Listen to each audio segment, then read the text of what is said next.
నేను అక్కడ millennium towers కట్టా, హైదరాబాద్ లో హైటెక్ సిటీ కట్టాం మేము. అదే మరి ఇక్కడ మిలీనియం టవర్స్ కట్టి ఐటీ ప్రోత్సహించి ఇక్కడుండే పిల్లలు హైదరాబాద్కో బెంగళూరుకో అమెరికాకు పోయే పని లేకుండా విశాఖపట్నంలో పనిచేయాలని నేను ఆ రోజు ప్రయత్నం చేశాను. నేను అడుగుతున్నా, ఎన్నో కంపెనీలు తీసుకొచ్చాం. ఫ్రాంక్లిన్ టెంపుల్టన్, లూలు గ్రూప్ని, హెచ్ఎస్బిసిని, అదాని డేటా సెంటర్, ఇలాంటి కంపెనీలు తీసుకొస్తే అవన్నీ తరిమేశాడు. ఎంత కక్కుర్తిగాడంటే లూలు గ్రూప్ గాని అక్కడ షాపింగ్ మాల్ కట్టుంటే ఒక టూరిజం కేంద్రంగా విశాఖపట్నం అభివృద్ధి అయ్యేది. దాన్ని తరిమేసి రియల్ ఎస్టేట్కు అమ్ముకుని డబ్బులు దోచుకున్న వ్యక్తి ఈ జగన్మోహన్ రెడ్డి అని చెప్పి నేను మీకు తెలియజేస్తున్నా. వాళ్ళు యూపీలో కట్టారు, హైదరాబాద్ లో కట్టారు, దేశం అంతా కట్టే పరిస్థితికి వచ్చారు. ఇంకో పక్క కార్తీక వనం, ఎన్సీసీ భూములు, ప్రేమ సమాజం అన్ని మింగేసే పరిస్థితికి వచ్చాడు. బే పార్క్ గాని, దస్మల్లా భూములు గాని, హైగ్రేవ్ భూములు గాని మొత్తం కొల్లగొట్టే పరిస్థితికి వచ్చారు. ఈ రోజు ఇంకో పక్క చూస్తే విశాఖ మెట్రో ఎప్పుడో ప్రారంభించాం. అదే తెలుగుదేశం పార్టీ అధికారం ఉంటే విశాఖపట్నం మెట్రో వచ్చేది, అది పోయింది. విశాఖపట్నం భోగాపురంలో ఎయిర్పోర్టుకు నాంది పలికాం, మనం ఉంటే ఎప్పుడో ప్రారంభమయ్యేది, అది కూడా పోయింది. ఇంకో పక్క విశాఖపట్నానికి రైల్వే జోన్ కావాలని అందరూ పోరాడుతున్నారు. అలాంటి రైల్వే జోన్కి 53 ఎకరాలు భూమి ఇవ్వని దుర్మార్గుడు ఈ జగన్మోహన్ రెడ్డి.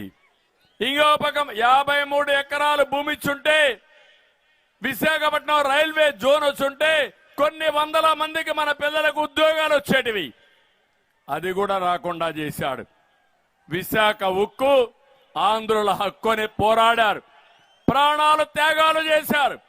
అలాంటి ఉక్కు ఫ్యాక్టరీని ప్రైవేటీకరణ చేస్తారంటే ఒక్క మాట మాట్లాడా తమ్ముళ్ళోని మిమ్మల్ని అడుగుతున్నా, ఇది ఒక పార్టీ నాని మిమ్మల్ని అడుగుతున్నా. వాజ్పేయి గారి హయాంలో ఆ రోజు ఈ ఫ్యాక్టరీని క్లోజ్ చేస్తామంటే కాదు, ఇది మా హక్కుని పోరాడి డబ్బులు ఇప్పించి ఫ్యాక్టరీని కాపాడిన పార్టీ తెలుగుదేశం పార్టీ అని చెప్పి కూడా నేను మీకు తెలియజేస్తున్నా. జగన్మోహన్ రెడ్డికి ఉత్తరాంధ్ర పైన ప్రేమ లేదు. ఈ ప్రాంతాన్ని దోచుకోవడం జగన్కు ఒక బంగారు గనిగా తయారయ్యే పరిస్థితి వచ్చింది. ఒకప్పుడు విశాఖపట్నం ఒక ఆర్థిక రాజధాని, ఒక నాలెడ్జ్ ఎకానమీ హబ్గా తయారు చేయాలనుకున్నాం. ఈరోజు విశాఖపట్నాన్ని ఇండస్ట్రీ పరిశ్రమలు తరివేసి ఒక గంజాయి క్యాపిటల్ గా, క్రైమ్ క్యాపిటల్ గా తయారు చేశాడు. నా బాధ, నా ఆవేదన మీరు అర్థం చేసుకోవాలి. మీ పిల్లలు ఎవరైనా సరే గంజాయికి అలవాటు పడితే ఇంకా వాళ్ళు మన చేతుల్లో ఉండరు. ఆ విషయం మీరు గుర్తుపెట్టుకోవాలి. గంజాయి అనేది చాలా ప్రమాదం. ఇది ఒక అలవాటుగా ఒక్కసారి మారితే ఆ పిల్లవాళ్ళ జీవితం అక్కడికి అయిపోతుంది. అలాంటి గంజాయి విషయంలో ఈ ప్రభుత్వం ఒక్క రోజైనా ఎక్కడైనా మాట్లాడారా, సమీక్షలు చేశారా అని మిమ్మల్ని అడుగుతున్నా. ఇలాంటి ముఖ్యమంత్రి మనకు అవసరమా అని మిమ్మల్ని అడుగుతున్నా. సమాజం పట్ల బాధ్యత ఉందా అని మిమ్మల్ని అడుగుతున్నా. ఇంకో పక్క మీరు చూస్తే ఏపీ పోలీసులే గంజాయి అమ్ముతూ హైదరాబాద్ లో పట్టుబడ్డారు.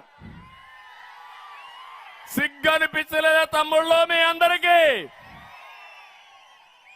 ఇక్కడుండే పోలీసులు కూడా కోరుతున్నా, మీ తప్పు కాదు పాపం, మీ దగ్గర లేనిపోని తప్పులు చేపించే సైకో తప్పిది.